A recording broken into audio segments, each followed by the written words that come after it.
Halo anak-anak yang dikasihi Tuhan Yesus, kita bertemu kembali bersama Papa Mama Kayla dan tentu saja dengan Kayla. Apa kabar teman-teman? Kali ini kita masuk dalam topik yang agak berat. Tentunya semua manusia sejak kecil, bahkan sejak lahir pernah mengalami kesulitan. Waktu semakin dewasa bisa berupa pencobaan atau ujian. Walau semua itu tidak menyenangkan, namun bagi orang percaya, apakah hanya berhenti sampai kesulitan itu sendiri? Pasti tidak, Kayla. Alkitab 365 kali mencatat ajakan Tuhan untuk jangan takut, jangan khawatir, jangan sedih, dan semacamnya. Semua itu menunjukkan setiap hari Tuhan mengingatkan kita. Dan mari kita dengarkan penjelasan hamba-Nya. Shalom anak-anak, kita jumpa lagi untuk bersama-sama merenungkan kebenaran firman Tuhan. Sebelumnya, mari kita berdoa, kita meminta pertolongan Tuhan. Allah Bapa yang bertahta di kerajaan surga, kami sungguh bersyukur buat kesempatan untuk kami boleh merenungkan firman Tuhan. Tuhan tolonglah kami agar segenap pikiran dan hati kami boleh diselaraskan dengan isi hati Tuhan. Tuhan pakai ibu yang menyampaikan firman Tuhan untuk boleh menyampaikannya sesuai dengan yang Tuhan inginkan.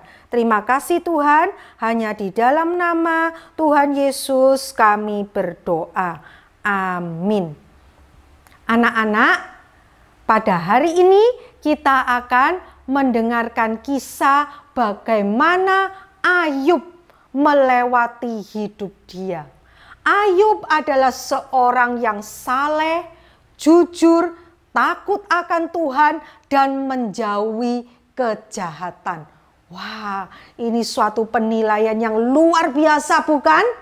Ayub juga diberi berkat-berkat yang melimpah dari Tuhan. Sehingga dicatat di dalam Alkitab, Ayub adalah orang terkaya di sebelah timur. Tapi pada suatu hari, iblis berkata kepada Tuhan, "Ulurkan tanganmu atas segala yang dipunyai Ayub, maka dia tidak akan menyayangi kamu lagi." Tuhan berkata, "Silahkan, ulurkan tanganmu." Tuhan mengizinkan iblis mendatangkan pencobaan kepada Ayub. Engkau boleh mendatangkan penderitaan atas diri Ayub. Tetapi satu hal yang tidak boleh dilakukan iblis, yaitu menjamah nyawa Ayub. Akhirnya anak-anak, Ayub pun mengalami penderitaan demi penderitaan. Bukan karena dosa yang dilakukan Ayub, tetapi karena pencobaan yang dikerjakan oleh iblis. Iblis mengambil anak-anak Ayub, iblis mengambil ternak-ternak Ayub, dan iblis juga mengambil kesehatan Ayub. Teman-teman Ayub pun berdatangan untuk menghibur Ayub, tetapi bukan penghiburan yang dikeluarkan dari mulut mereka. Mereka menyalahkan Ayub.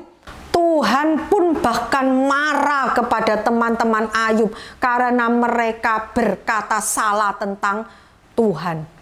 Tuhan pun berkata kepada teman-teman Ayub, "Aku tidak akan menghukum kamu, asalkan Ayub yang memintakan pengampunan dosa buat kamu."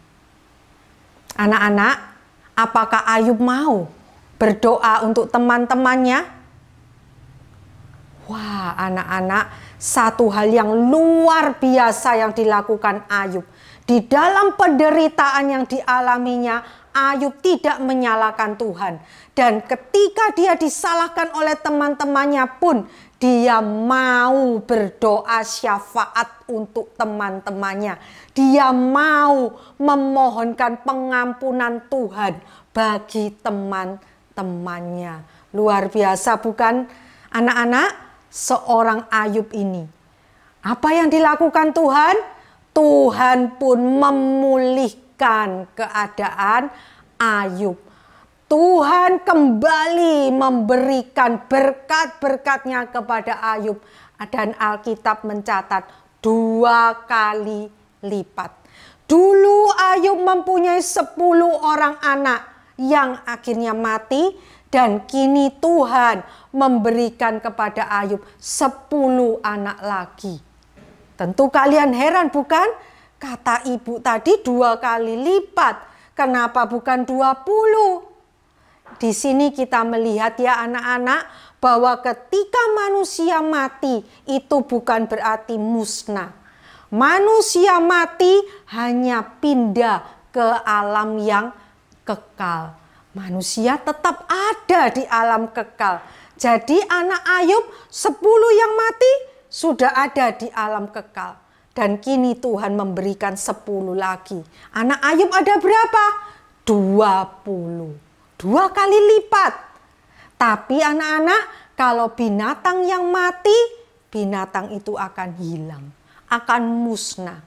Jadi Tuhan menggantikan 7.000 kambing domba diganti menjadi 14.000 kambing domba. Dulu Ayub punya 3.000 unta, sekarang Ayub diberi Tuhan 6.000 unta. Dulu Ayub punya 500 pasang lembu, sekarang Ayub diberi lagi 1.000 pasang lembu. Luar biasa ya anak-anak, pemulihan yang dilakukan oleh Tuhan. Ayub sudah menang ketika dia mengalami pencobaan. Anak-anak, apa yang dialami Ayub itu juga merupakan gambaran dari kehidupan kita, manusia yang berdosa ini. Maksudnya apa? Maksudnya begini anak-anak. Dulu waktu manusia belum jatuh ke dalam dosa, manusia hidup di dalam kemuliaan yang Tuhan berikan.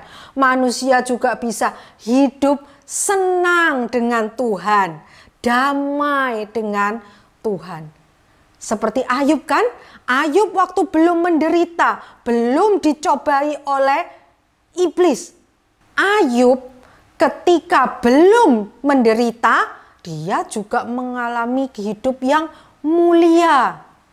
Tapi ketika dia menderita, dia hidupnya tidak lagi mulia. Badannya penuh dengan penyakit. Harta bendanya menjadi hilang. Anak-anaknya menjadi tidak ada. Demikian juga dengan manusia. Ketika jatuh ke dalam dosa, kehilangan kemuliaan Allah. Manusia tidak lagi bisa berdamai dengan Allah. Tapi puji Tuhan, Allah yang mengasihi manusia, Allah mengirimkan Tuhan Yesus Kristus untuk mendamaikan manusia berdosa dengan Tuhan Allah. Tapi tidak semua manusia anak-anak, hanya manusia yang mau percaya kepada Tuhan Yesus yang akan diperdamaikan dengan Allah. Dan hanya manusia yang percaya kepada Tuhan Yesus yang bisa menang atas pencobaan. Kalau manusia bisa menang atas pencobaan, ketika Tuhan Yesus datang untuk kedua kalinya nanti, manusia akan mengalami pemulihan menuju kesempurnaan. Seperti Ayub, ketika Ayub sudah menang atas pencobaan, dia pun dipulihkan oleh Tuhan. Puji Tuhan ya anak-anak, Tuhan begitu mengasihi kita. Kita yang berdosa ini dibenarkan karena pengorbanan Tuhan di atas kayu salib. Dan kemudian kita pun akan dimuliakan ketika Tuhan Yesus datang untuk kedua kalinya nanti. Ibu akan mengajak kalian membuka Alkitab dan kita membaca kitab Roma. Kitab Roma pasal 8 ayat 30. Dan mereka yang ditentukannya dari semula, mereka itu juga dipanggilnya. Dan mereka yang dipanggilnya, mereka itu juga dibenarkannya.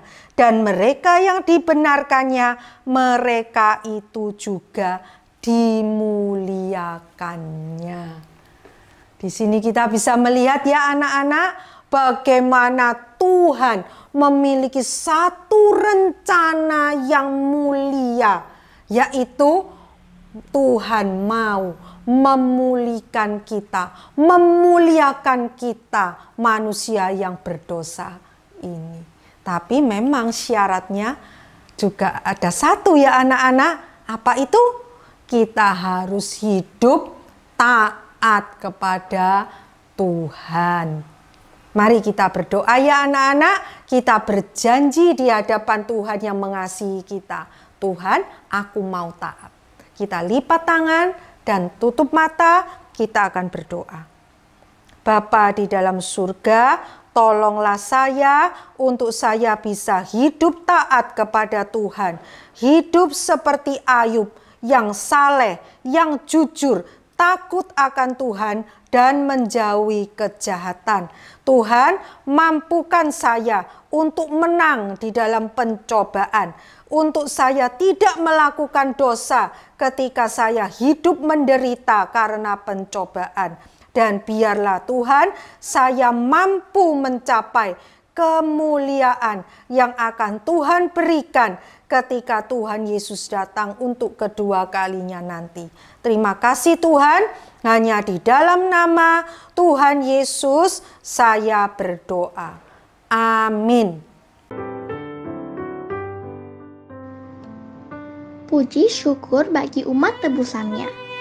Ternyata pencobaan yang kita alami bertujuan untuk mempersiapkan kita menerima pemulihan yang sempurna. Disinilah letak perbedaan yang sangat penting. Besok sahabat PDKA lanjutkan baca dari kitab yang lain, yaitu Yosua pasal 1. Dadah semuanya.